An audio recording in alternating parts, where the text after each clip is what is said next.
우리는 하나님 앞에 구원, 곧 그분의 임재를 경험하는 것을 소원으로 하는데, 하나님께서는 그 다음의 시간도 우리들에게 말씀하고 계시다는 겁니다. 우리 찬송가 436장을 통해 그 하나님의 뜻을 새겨보길 원합니다.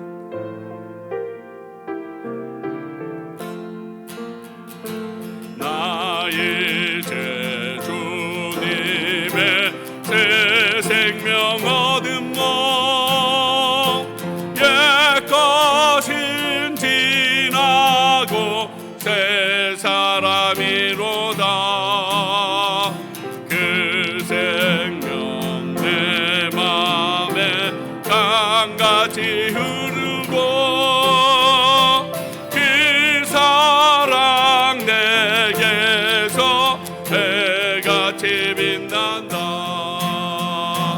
영생을 누리며 주 안에 살리라.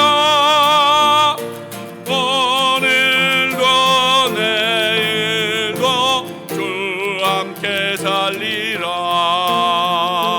주 안에 감추인 새 생명 얻으니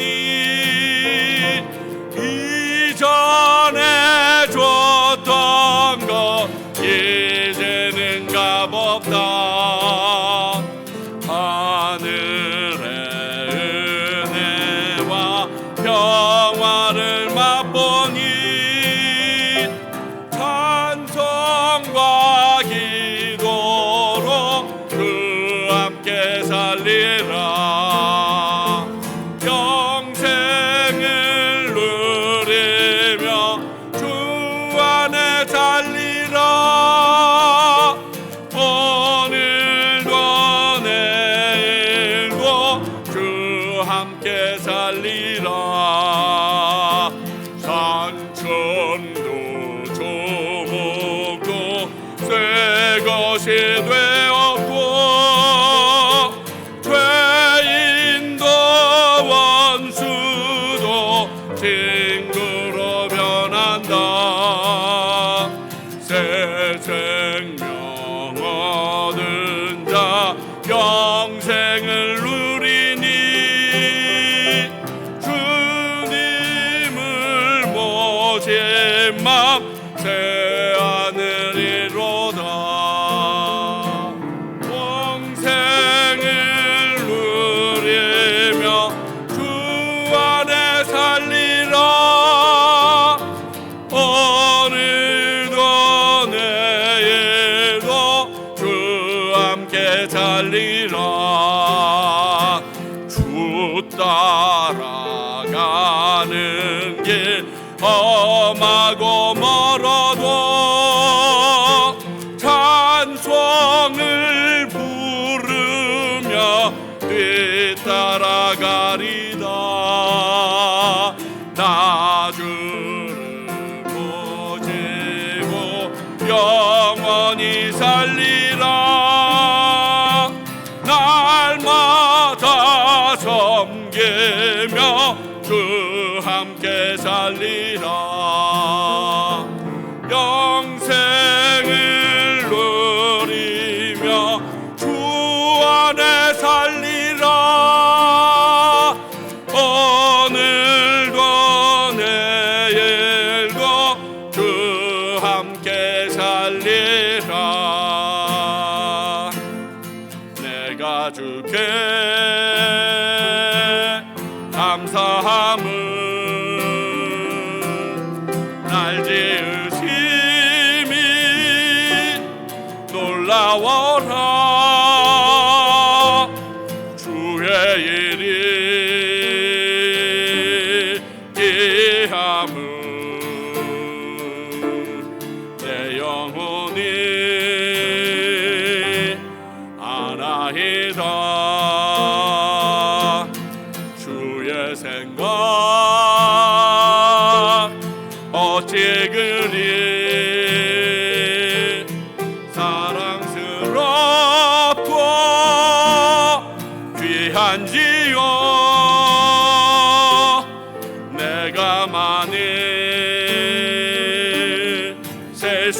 있다면 모래보다 많으리라. 내가 주의 영을 떠나 어디로 가며 주의 앞을 떠나 어디로 패하리까. 주의 손이 나를 인도하니 주 곁에만 거하리라. 하늘 높이 올라가도 깊은 곳 내려가도 새벽 날개 치며 바다 끝 거하여도 주의 손이 나를 붙드시니 주가 주께를 높이리라. 내가 주께 감사함은 날 지으심이 놀라워라. 주의 일이 귀함은 내 영혼이 아나이다. 주의 생각 어찌 그리 사랑스럽고 귀한지요. 내가 만일 셀 수 있다면 모래보다 많으리다.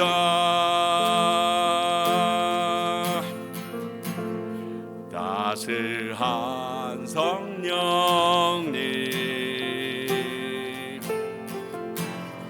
마음으로 보내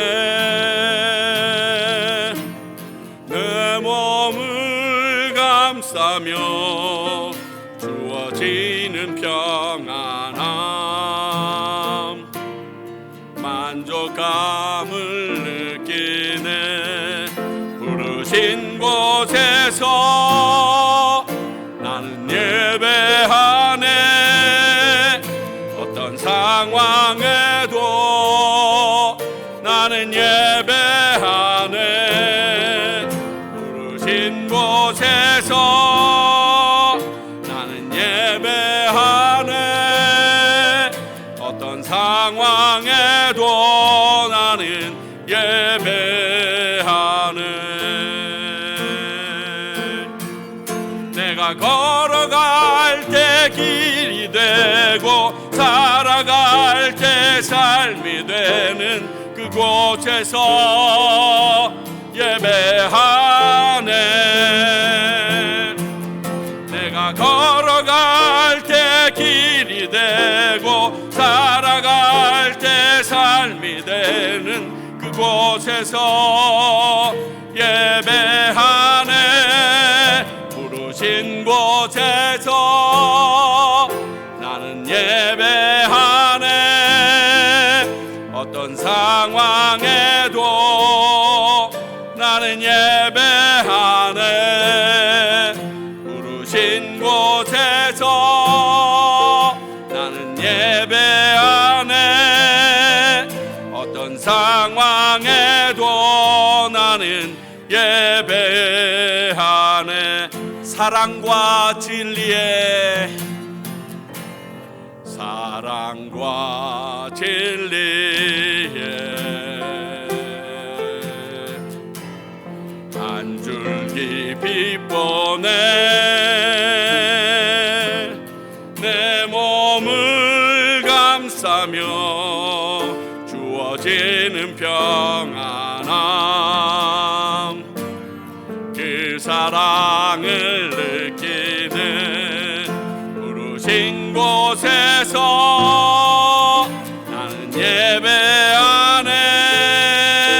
어떤 상황에도 나는 예배하네. 부르신 곳에서 나는 예배하네. 어떤 상황에도 나는 예배하네. 내게로부터 눈을 들어 주를 보기 시작할 때 주의 일을 보겠네. 내 작은 마음 돌이키사 하늘에 꾸게 하네. 주님을 볼 때 모든 시선을 주님께 드리고 살아계신 하나님을 느낄 때 내 삶은 주의 역사가 되고 하나님이 일하기 시작하네.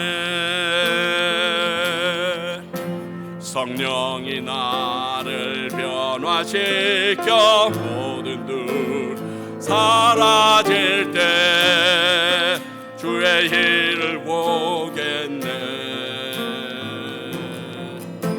황폐한 땅 한가운데서 주님만 알게 되리.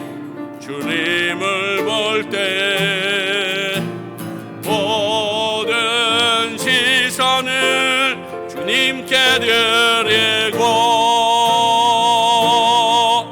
전능하신 하나님을 느낄 때 세상은 주의 나라가 되고 하나님이 일하기 시작. 모든 시선을 주님께 드리고 전능하신 하나님을 느낄 때 세상인 주의 나라가 되고 하나님이 일하기 시작하네. 우리 이 시간 이 마음으로 기도합니다. 주님, 우리 가운데 당신이 일하기 시작하기를 소원하오니 역사해달라고 우리 같이 한번 기도하며 나갑니다. 하나님 아버지, 그렇습니다. 우리가 이것을 잘못 헤아리고 있습니다. 잘못 알고 있습니다. 이 안에서 우리가 깨우쳐지기를 원합니다. 주여 도와주시옵소서. 그리하여 하나님의 거룩한 일들이 일어나게 하시며 주님, 우리가 그 안에 나아갈 수 있도록 주여 역사하여 주시기를 소원합니다. 이 시간 하나님의 거룩하심으로 우리를 인쳐주시고 하나님이 하시는 일을 우리가 보게 하시고 알게 하시고 나아가게 주여 도와주시옵소서. 오늘 이 시간이 오직 하나님 한 분만을 위한 시간이 되게 하여 주시옵소서. 오늘 예배를 위해서 이상숙 장로님 기도해 주시겠습니다.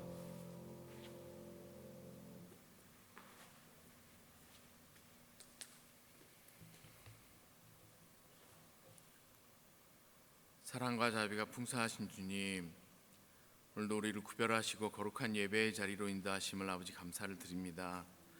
참으로 귀한 날을 허락하시고 이 아침 우리의 호흡과 생명이 허락되는 것은 그 어떤 이유나 노력이 아닌 오직 주님의 은혜임을 주님 앞에 고백드립니다. 주님, 지난 일주일의 삶을 돌아보면 저희들 그저 머리로만 입술로만 고백하는 참으로 부족한 믿음이었음을 주님 앞에 고백드립니다. 하나님을 영화롭게 하지도 않았고 베푸시는 은혜를 당연한 것처럼 감사하지도 않았던 참으로 불경하고 교만한 삶을 살았음을 주님 앞에 고백드립니다. 참으로 마음과 생각이 헛된 것에 붙들려 있었고 주님의 법이 아닌 세상의 법을 우선하는 삶을 아버지 저희들 살았습니다. 주님의 뜻보다는 세상의 가치를 우선하였고 썩어질 것과 가치 없는 것으로 주님의 영광을 가리는 참으로 어리석은 삶을 살았습니다. 주님께서 허락하신 참으로 인생의 귀한 시간을 저희들 헛되게 사용하는 어리석고 게으른 믿음을 주님 불쌍히 여겨주시고 아버지 용서하여 주시옵소서. 주님 아버지, 이 시간 성령으로 우리의 마음을 새롭게 하여 주셔서 하나님의 신실하심에 참여하는 참 믿음의 사람으로 저희들 거듭나기를 주님 앞에 간절히 기도드립니다. 복음을 부끄러워하지 아니하였노라 고백했던 사도 바울의 고백이 오늘 우리의 고백이 되게 하여 주시옵소서. 헬라인이나 야만인이나 지혜 있는 자나 어리석은 자에게 내가 빚진 자라 고백했던 바울과 같이 오늘 우리도 하나님을 모르는 모든 자에게 복음의 빚진 자로 저희들 바로 서게 하여 주시옵소서.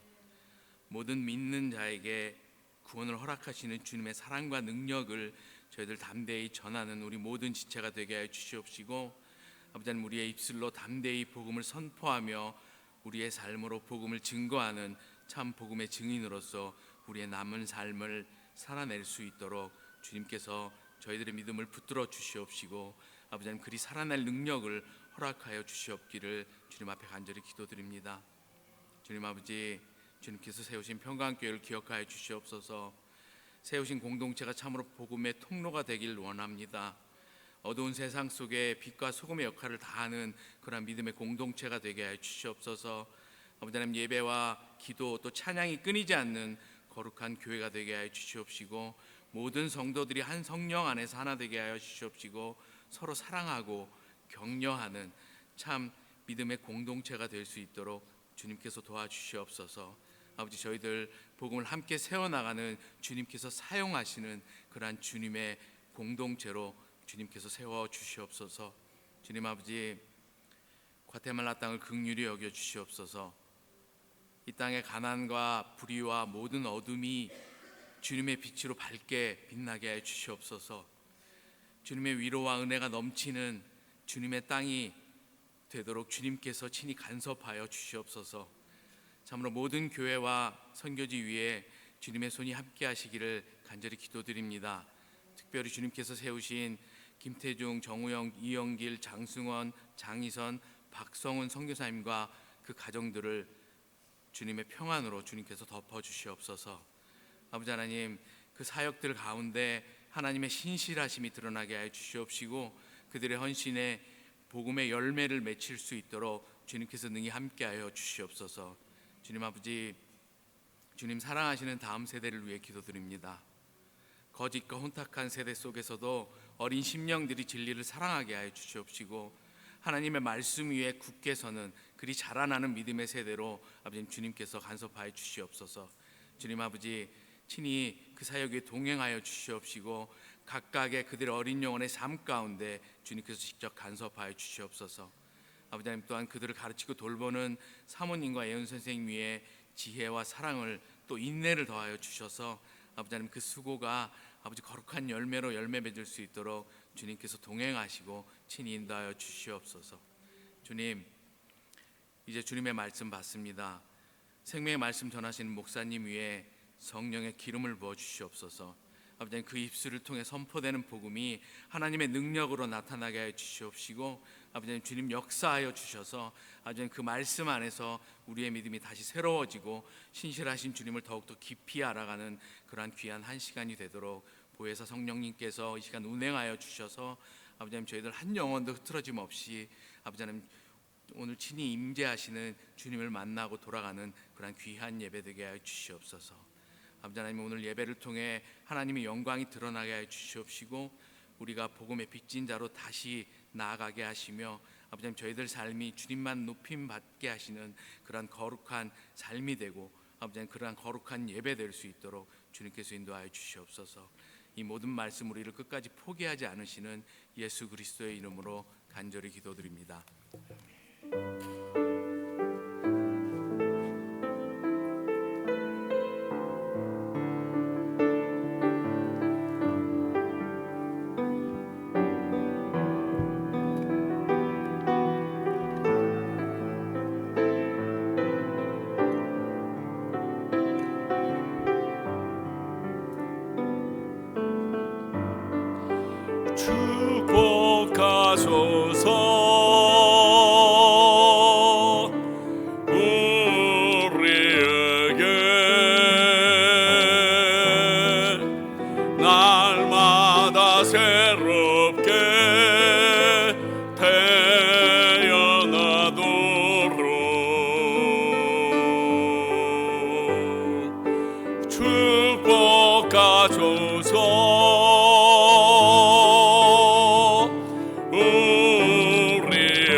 팔로 안아주소서. 축복하 우리 앞뒤 좌우에 계신 분들에게 당신에게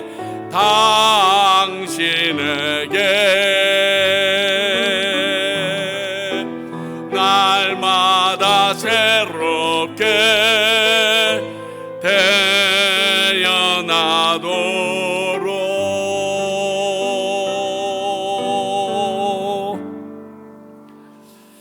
오늘도 살아계시는 그분을 찬양합니다. 오늘 11월 첫 주로 오늘 점심 친교가 있는데 때마침 또 이렇게 사이클 대회가 있어서 내년부터는 이 날을 좀 싹 기억하고 야외 예배로 바꾸는 게 어떨까 하는 다른 제3의 장소에서 이거를 지금 막 생각해 봤습니다. 여러분 기도해 주시기 바랍니다. 2부 예배 오시는 분들이 그 중간중간 들어올 수 있게 해주는 그 시간이 맞춰서 들어오셔서 예배 드리는데 방해받지 않도록. 참 안타까운데 이러한 일들이 우리 가운데 예배의 맥을 끊기도 하기 때문에 그렇습니다. 이번 주 목요일 날은 교사 기도회가 있고요. 그리고 금요일 날은 기도와 찬양 모임이 있습니다. 여러분 기억하시고 이 시간 잊지 않고 주님 앞에 나오는 저와 여러분이 되시기를 소원합니다. 우리 오늘 주시는 하나님의 말씀 함께 봅니다. 열왕기상 15장 9절부터 15절까지의 말씀입니다. 열왕기상 15장 9절부터 15절까지의 말씀입니다. 모두 함께 자리에서 일어나서 하나님의 말씀 받으시기 바랍니다. 들으십시오. 이스라엘의 여로보암 왕 제20년에 아사가 유다 왕이 되어 예루살렘에서 41년 동안 다스리니라. 그의 어머니의 이름은 마아가라 아비살롬의 딸이더라. 아사가 그의 조상 다윗과 같이 여호와 보시기에 정직하게 행하여 남색하는 자를 그 땅에서 쫓아내고 그의 조상들이 지은 모든 우상을 없애고 또 그의 어머니 마아가가 혐오스러운 아세라상을 만들었으므로 태우의 위를 패하고 그 우상을 찍어 기드론 시냇가에 불살았으나 다만 산당은 없애지 아니하니라. 그러나 아사의 마음이 일평생 여호와 앞에 온전하였으며 그가 그의 아버지가 성별한 것과 자기가 성별한 것을 여호와의 성전에 받들어 드렸으니 곧 은과 금과 그릇들이더라.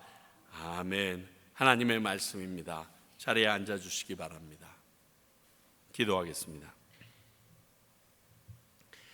하나님 아버지, 오늘 이 말씀을 들으며 저희들의 마음에 한켠이 기쁘고 행복함을 느낍니다. 드디어 하나님 앞에 바른 모습으로 나아가는 자를 보았기 때문입니다. 아버지여, 우리의 삶도 이 아사와 같이 하나님이 보시기에 기쁘고 즐거울 수 있는 삶이 되기를 원합니다. 이 모습을 통하여 우리들의 지금의 삶을 돌아보게 하시며 또 지금 이 시간 주님께서 우리에게 하시는 음성을 듣고 또 어루만져 주시는 당신의 손길을 경험하게 하여 주시옵소서. 종의 입술에도 파수꾼 세워주시고 하나님의 말씀이 온전히 전달되어지도록 역사하여 주시옵소서. 예수님 이름으로 기도하옵나이다. 아멘. 참 오래간만에 다윗 이후로 우리의 마음을 즐겁게 하는 남유다의 왕이 등장합니다. 아사의 아버지 아비암은 하나님 앞에 온전하지 못하였다라는 평가를 받았었던 사람입니다. 그런데 그 아들 아사는 오늘 그와 정반대로 하나님 앞에 온전하고 정직히 행하였다라고 말씀하고 있습니다. 아마 아버지의 입장에서도 이러한 칭송을 받는 자녀가 있다면 기쁠 것입니다. 그런 아사는 지난주 말씀드린 대로 개혁이 필요한 남유다에서 종교개혁을 일으키며 엄청난 발자취를 남기게 됩니다. 여기까지가 오늘의 내용인데 한번 이 부분을 살펴보면서 하나님의 음성을 듣고자 합니다. 먼저 종교개혁을 단행한 아사의 모습이 먼저 눈에 띕니다. 12절서부터 15절까지가 그 모든 종교개혁을 단행한 그의 발자취인데, 이미 살펴본 것처럼 솔로몬에서 르호보암, 아비암에 이르기까지 하나님 앞에 온전하지 못함으로 영적 개혁이 시급하다는 것을 우리가 모두 다 알고 있습니다.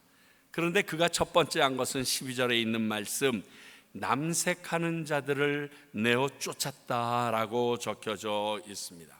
여기서 이 남색하는다는 동성애라는 표현도 있지만 표준 세번역에서 보게 되면 성전의 남창들이라고 표현되어 있습니다. 이것은 뭐냐면 종교적 행위를 위하여 남자 사제들이지만 그 남자의 아름답지 못한 행위를 통하여 자기의 신을 위로하려고 했던 제사장 무리들을 의미합니다. 그러니까 그저 남색하는 자로 통칭되어 있지만 아마 많은 창녀들도 성전에 있었던 창녀들도 함께 몰아냈을 것으로 추정합니다. 어찌되었든 모두 하나님께서 금하신 것입니다. 그래서 쫓아내므로 행위적으로도 죄를 범하게 했던 이 우상을 섬기는 사제들이 전멸되어지게 됩니다. 참 귀한 일입니다. 또 하나는 12절을 보면 두 번째 일이 있는데 모든 우상을 없애버렸다라고 성경은 기록합니다. 근데 이 모든 우상 앞에 뭐라고 써 있습니까? 그의 조상들이 지은 이라는 단어를 앞에 덧붙이고 있습니다.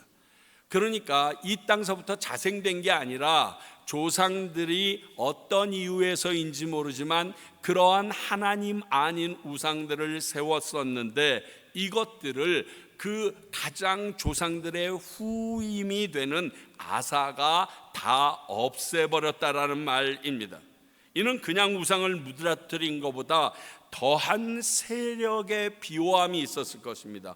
안 그렇겠어요? 바로 앞에 있었던 아비암도 그렇고 그 위에 르호보암도 그렇고 어쩌면 솔로몬 때서부터 깊은 비호를 받았던 세력들이 지금 졸지에 이러한 일을 당하고 있으니까 이 일은 결코 쉽지 않았을 것입니다. 그렇습니다. 우리는 이렇게 상대할 수 없는 세력에 비호받는 것들도 하나님보다 우선된다라고 생각하면 이렇게 행할 수 있어야 됩니다. 엄청난 세력이 나를 애워싸고 하나님보다 그들을 더 섬기도록 한다고 할지라도 우리는 대차게 내어칠 수 있어야 한다는 것입니다. 이게 쉽지만은 않습니다. 그의 세력들이 위협에도 굴하지 않아야지만 가능한 개혁을 오늘 아사는 실시하고 있습니다. 아마 정말 힘든 일이었을 겁니다. 거기에다가 오늘 13절 말씀을 보면 세 번째로 우상 숭배했다라는 이유로 마아가를 폐위해 버립니다. 혈계정보다 하나님의 말씀을 앞세운 모습입니다. 근데 이거 쉬울까요?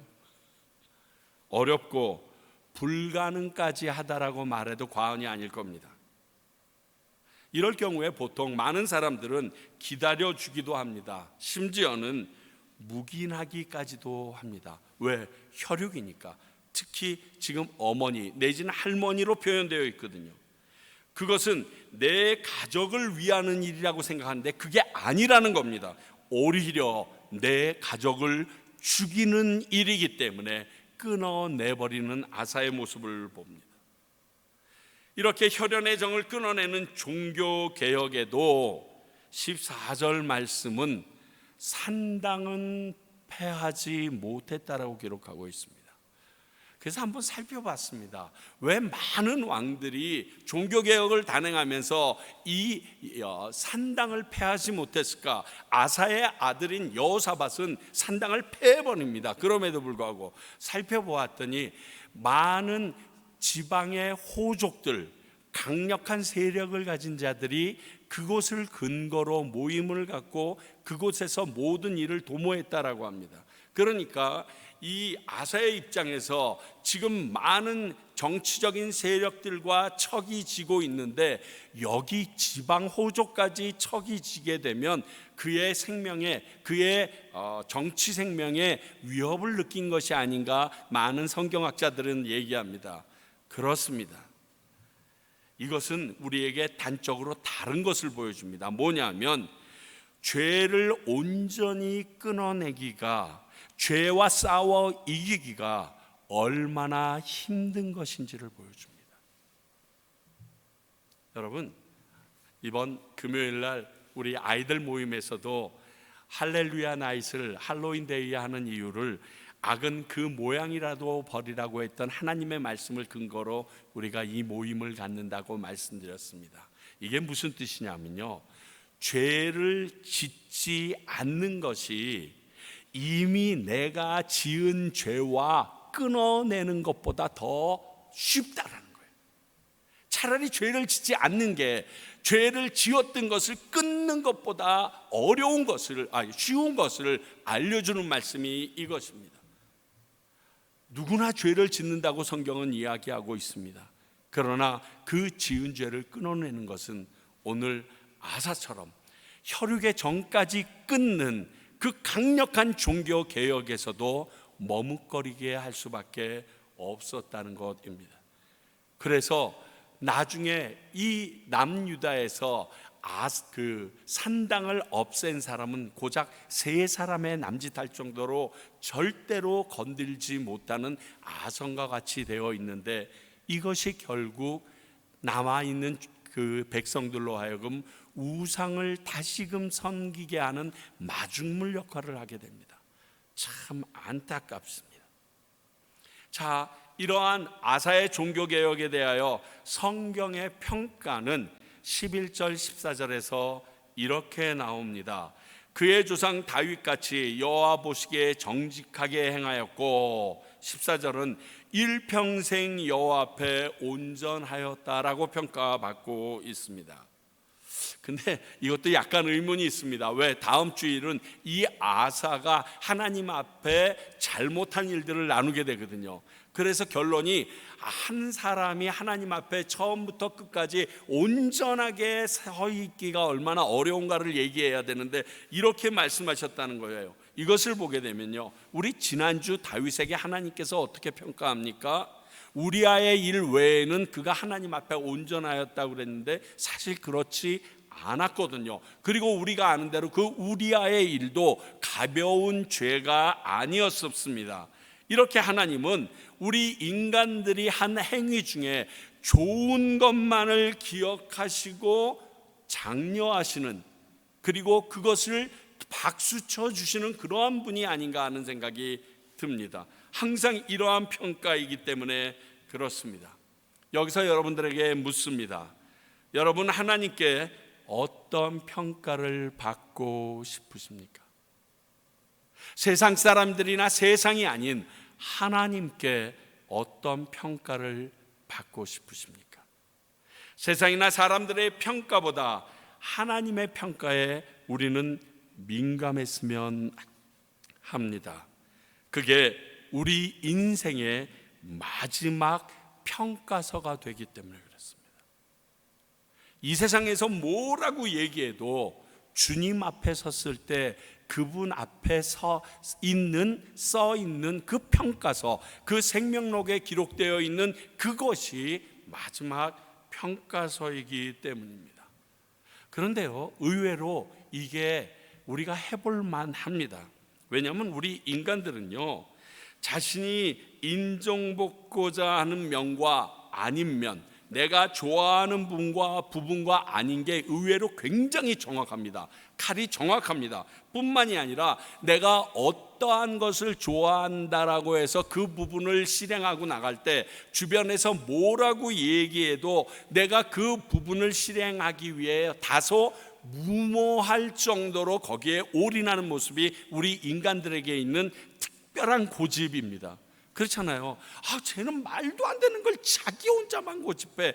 이런데도 그 길을 그냥 굳굳이 나갑니다. 그것을 볼 때 우리가 세상이나 사람들의 평가보다 하나님의 평가를 우선하겠다라고 마음에 먹으면요, 이 성격으로, 이 우리들의 안 좋은 성품으로 하나님의 평가만을 위하여 걸어나갈 수 있다라는 생각입니다. 참 하나님은 우리를 신묘막측하게 지었어요. 남들이 볼 때 외골수고 똥꼬집이라고 얘기하는 것이 하나님을 섬길 때 의의가 되고 하나님 앞에 좋은 평가를 받을 수 있는 것으로 우리를 조성해 놓으셨다는 거예요. 다만 우리가 세상이나 사람들의 평가와 하나님의 평가 사이에서 어떤 것을 선택해야 하는 것이 우선입니다. 어떤 것을 선택하시겠습니까? 오늘 말씀은 하나님의 평가를 더 우선으로 삼으라는 겁니다.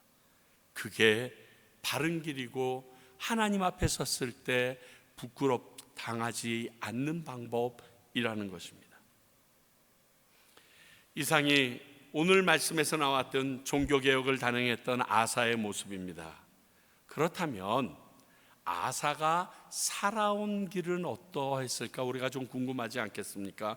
오늘 내용이 사실 전반적인 모든 아사의 이야기에 대해서는 끝입니다. 그러나 이 여기와 병행 구절인 역대하 14장 15절은 이것 이상을 기록하고 있습니다. 르호보암이 17년을 다스렸습니다. 그리고 아버지 아비암이 3년밖에 왕위를 다스릴 수 없었습니다. 그렇다면 그의 아들인 아사는 얼마나 이른 나이에 왕이 될 수밖에 없었는가 우리가 충분히 가늠이 됩니다. 미처 준비되지 않은 상태에 왕위에 올랐다는 것을 알 수 있습니다. 그렇습니다. 아사가 살아온 길 첫 번째는 마아가의 섭정으로 시작된 그의 왕위 계승이 있었음을 우리는 충분히 유추할 수 있습니다. 역대하 15장 1절 볼까요? 아비야가 그의 조상들과 함께 누움에 다윗성에 장사되고 그의 아들 아사가 대신하여 왕이 되니 그의 시대에 그의 땅이 10년 동안 평안하니라. 이 역대하에서는요 가끔 이름이 쓰는 방식이 달라져서 여기 아비야라고 써 있는데 이 아비야가 우리가 열왕기 상에서 보는 아비암을 말하고 있습니다. 그리고 아사가 왕이 되어서 10년 동안의 사적은요 기록하고 있지 않습니다. 이게 유대 측에 가지고 있는 사적의 일인데 그 섭정했던 일들에 대하여는 빼고 그 왕이 오롯이 행했던 왕위의 행위만을 기록하게 되어 있습니다. 그러므로 말미암아 섭정 기간이 약 10년 동안 지속되었음을 우리가 알 수 있습니다. 본문 10절을 보게 되면 그의 어머니를 아비암의 어머니와 같은 사람으로 적고 있습니다. 이게 참 혼동이 됩니다. 그래서 지금 3년밖에 못 다스린 아비암이기 때문에 혹시 그가 자식이 없을 거라고 추정해서 형제라고 얘기하는 사람들도 있는데 이 얌이라는 어머니라는 이 표현은요 단순히 엄마라는 표현만 있는 것이 아니라 여성의 조상들, 즉 할머님, 증조할머님, 고조할머님, 그 여성의 조상들을 나타내기도 합니다. 특히 아부라고 하는 아버지라는 이름이 그의 조상, 남자 조상들을 이야기하고 있듯이 이 얌이란 것도 그런 의미로 기록되어 있기 때문에 아들이라는 이야기를 너무 명확하게 계속했던 것을 보게 되면 조금 저희들이 헛갈리게 하지만 이 아들이라는 이름조차도 남자 후손들을 통칭할 때도 사용하고 있다는 겁니다. 그래서 많은 신학자들이 특히 새번역과 공동번역에서는 여기서 어머니라고 표현하지 않고 할머니라고 표현하는 것을 볼 수 있습니다. 어찌되었든 확실한 것은 이 마아가의 영향력 속에 아사가 있었다라는 사실은 우리가 알 수가 있습니다. 그렇죠? 그의 어머니의 이름을 유독 이렇게 다시 그 다음 때 같은 이름임에도 불구하고 말하고 있다는 것입니다. 두 번째는 아비암처럼 믿음의 길로 가기 어려웠던 상황인 것도 우리가 알 수 있습니다. 지난주 우리가 이 부분에 대해서 언급한 바가 있습니다. 할아버지 솔로몬, 아버지 르호보암, 어머니 마아가 그 밑에서 하나님의 뜻을 깨달아 알고 자라는 거 어렵다라고 그 상황이 말씀드렸었습니다. 그러나 그보다 더한 그 아들 아사는 이런 환경과 상관없이 하나님을 찾았다는 거예요. 내 주위에 하나님을 아는 사람이 없어도 우리는 신앙을 가지고 지키며 살 수 있다는 것을 보여주는 대목입니다. 제가 이제 목회를 하면서 주위에 일찍 예수님을 만나지 못했던 분들, 그런 분들을 좀 볼 때가 있습니다. 그런데 그분들과 이런저런 이야기를 나누다 보게 되면 가족들 중에서 그 중에 그 누군가의 친구라도 그를 위하여 예수를 만나기 위하여 끊임없이 기도했던 사람들을 찾아낼 수가 있더라고요. 그런데 이 처음 예수님을 믿은 분들이 모태신앙에서 주변에서 계속 예수님을 믿기 좋은 환경을 마련했던 분들보다 굉장한 시련과 어려움을 겪었다는 공통점이 있습니다. 너무 처절하게 예수님을 믿었던 것을 봅니다. 부모님이나 주변의 핍박이 아주 강했습니다. 제가 함께 동역했던 지금 온누리교회에서 사역하고 있는 박종길 목사님이라는 분 계십니다. 이분은 어려서부터 예수님을 우연히 만나게 됐는데 너무 믿고 싶은데 갈 때마다 얻어 터지는 거예요. 아버지한테. 집에서 일 좀 하지, 아버지 엄마 좀 돕지. 그래가지고 어떨 때는 머리를 장작개비로 맞아가지고 피를 철철철철 흘리다가 억지로 지혈해서 피가 떡친 채로 교복을 입고 교회에 나가 있으면 아버지가 장로라는 그 친구는 쓰레빠 끊고 가지고 아버지가 준 그 헌금에서 많은 부분을 군것질하고 달랑 몇 원만 드리면서 히히닥거리고 있는 모습을 보면서 뒤에서 분노가 치밀었대요.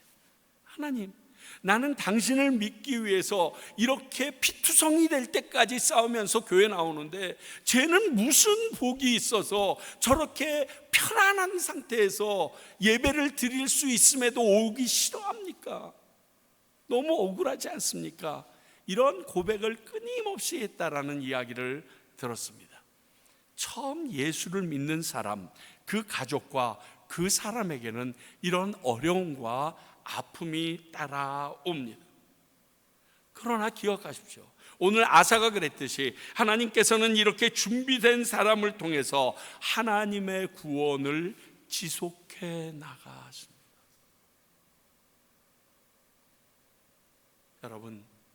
여러분 한 사람 한 사람이 그 사람일 수 있습니다. 당신을 통해서 당신의 가족은 물론이요, 주변에 있는 여러분들이 섬기고 있는 회사에 있는 사람들까지 구원하기 위하여 보낸 자일 수 있습니다. 오늘 아사가 다윗의 가게에 다시금 예수 하나님을 그의 주인으로 모셔드렸듯이 말입니다. 그래서 그의 모습을 보면 세 번째로 믿음의 바른 길을 찾아가려고 노력했던 모습이 보여집니다. 아사가 즉위 10년이 지나자 하나님에 대한 마음을 표현하고 드러내기 시작합니다. 역대하 14장 7절을 우리 한번 보겠습니다. 좀 깁니다. 아사가 일찍이 유다 사람에게 이르되 우리가 우리 하나님 여호와를 찾았으므로 이 땅이 아직 우리 앞에 있나니 우리가 이 성읍들을 건축하고 그 주위에 성곽과 망대와 문과 빗장을 만들자.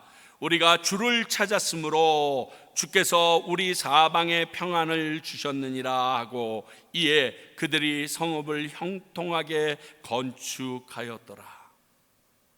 아사는요, 모든 일이 하나님의 주권하에 있었기 때문에 우리가 이렇게 되었다는 것을 믿고 성 건축을 위하여 성전 백성들에게 이렇게 연설을 합니다. 우리 성읍까지 지어서 이 안전하게 하신 하나님의 뜻을 계속 이어가자라고 얘기하고 있습니다. 중요한 것은요, 성읍을 도움 삼는 것이 아닙니다. 하나님을 도움 삼아서 성읍을 도구로 이용하자고 하는 것입니다. 다시 한번 말씀드립니다. 성읍이 목적이 아닙니다.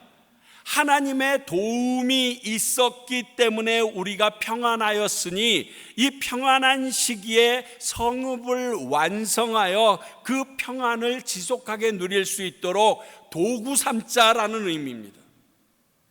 주체는 하나님이 우리의 도움이라는 거예요. 하나님이 나의 산성이고 하나님이 나의 피난처라는 겁니다. 이게 뒤바뀔 때 굉장히 위험한 현상이 일어납니다. 또 이것뿐만이 아니라 구스, 곧 지금 에디오피아인데요, 이들의 군대가 치려고 군사 100만 명과 병거 300대를 거느리고 남유다를 침공하게 됩니다. 그때도 역대하 14장 11절을 보면 이렇게 말합니다. 아사가 그의 하나님 여호와께 부르짖어 이르되 여호와여, 힘이 강한 자와 약한 자 사이에는 주밖에 도와줄 이가 없사오니 우리 하나님 여호와여, 우리를 도우소서.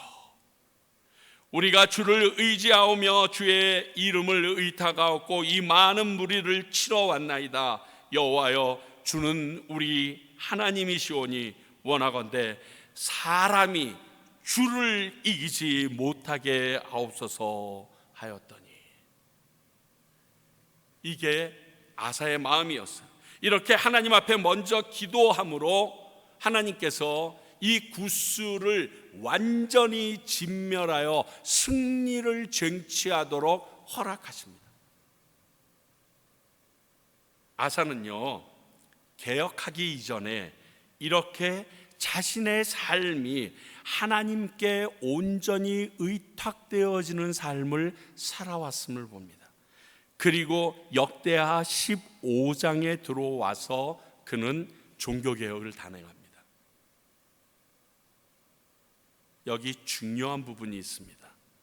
이렇게 영적 개혁은요, 삶과 이어져야 한다는 것입니다.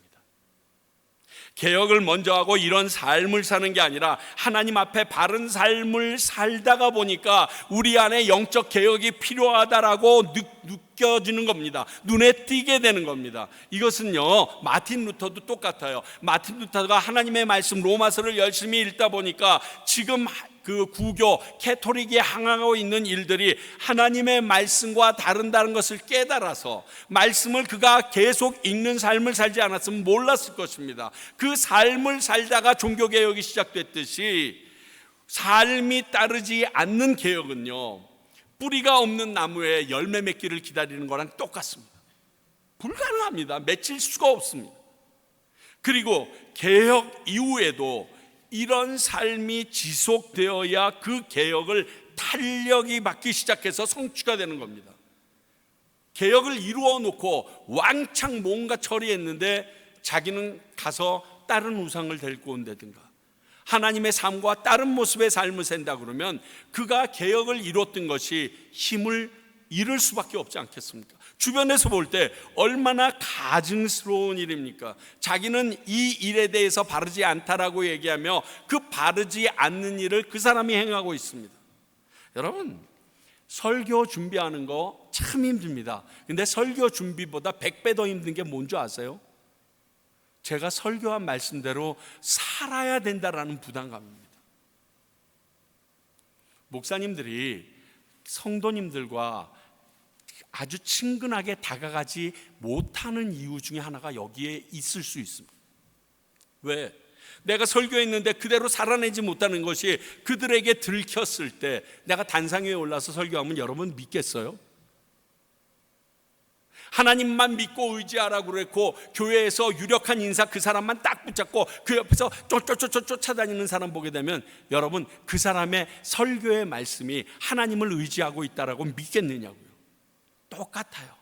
내가 하나님의 뜻을, 하나님의 말씀에 따라 아름다운 종교개혁을 시작하고 단행했는데 그 사람의 삶이 하나님의 말씀과 동떨어져 있다면 그 개혁은 반드시 무너져 버릴 수밖에 없는 것입니다. 오늘 아사도 이렇게 하나님 중심의 삶과 통치를 이어오다 보니까 하나님께서 그에게 힘과 강력한 영향력을 주셨습니다. 그래서 그 힘으로 태우인 할머니까지도 폐위시키는 종교개혁을 단행할 수 있었던 것입니다.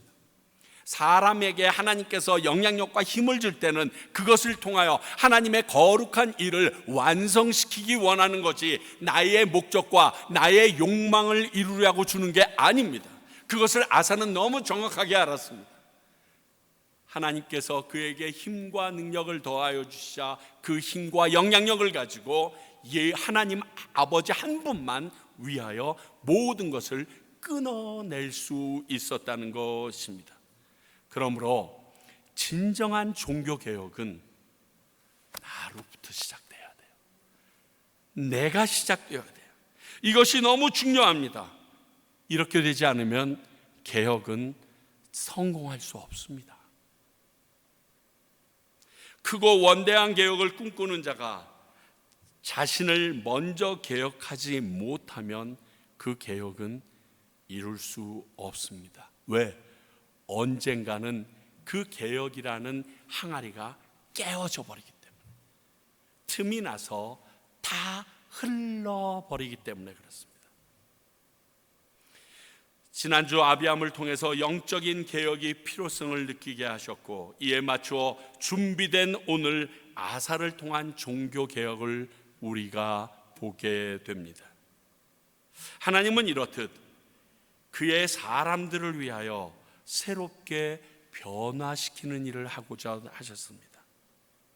하나님보다 자기 소견에 오른 대로 행하던 사사기 때도 한 번씩 이러한 일을 행하셨고, 앞으로 우리가 살펴볼 남유다에도 이러한 위기 때마다 하나님께서 한 번씩 이렇게 구원의 사람을 통하여 개혁하곤 하셨습니다. 기억하십시오. 하나님은 우리를 구원받지 못한 자로 그냥 내버려 두지 않으십니다. 그 하나님을 신뢰하십시오. 더불어 내 주변에 사랑받는 영혼들도 하나님께서 그들의 구원을 받지 못하도록 내버려 두지 않는다는 겁니다. 그래서 우리가 해야 될 것은 그 사람의 영혼을 위하여 기도했던 것을 멈추시면 안 됩니다. 왜? 하나님께서 나를 통하여 그 사람을 구원하고자, 그 공동체를 새롭게 하고자 계획하셨기 때문에 그 일이 이루어질 때까지, 아니 내가 살아서는 그 이루어짐을 보지 못할지라도 기도하며 하나님께 의탁해야 합니다. 왜냐하면 하나님의 성품은 잃어버린 영혼을 그냥 두고 보지 못하시기 때문에 그렇습니다. 오늘 아사를 통하여 허물어져 가고 있는, 다시는 세워질 수 없을 것처럼 보였던 다윗의 왕가가 하나님 앞에 바로 세워짐을 보게 하셨습니다. 하나님께서 이 평강교회, 그리고 여러분이 속한 가정과 여러분들이 속하여 있는 공동체와 회사와 그 모든 관계 가운데 당신을 그렇게 사용하실 것입니다. 믿고 나아가시기 바랍니다. 기도하겠습니다. 하나님 아버지,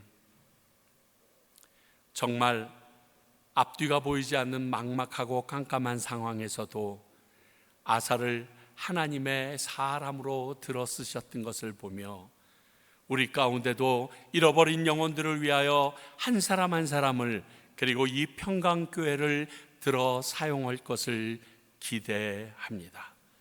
아버지요, 주님이 도구가 아니라 주님이 우리의 원천이시며 우리들과 우리들이 행하려고 하는 방법이 도구인 것을 잊지 말게 하시사 하나님이 기뻐하시는 그 일에 기꺼이 기쁘게 사용당할 수 있는 저희들 되게 하여 주시옵소서. 예수님 이름으로 기도하옵나이다. 아멘.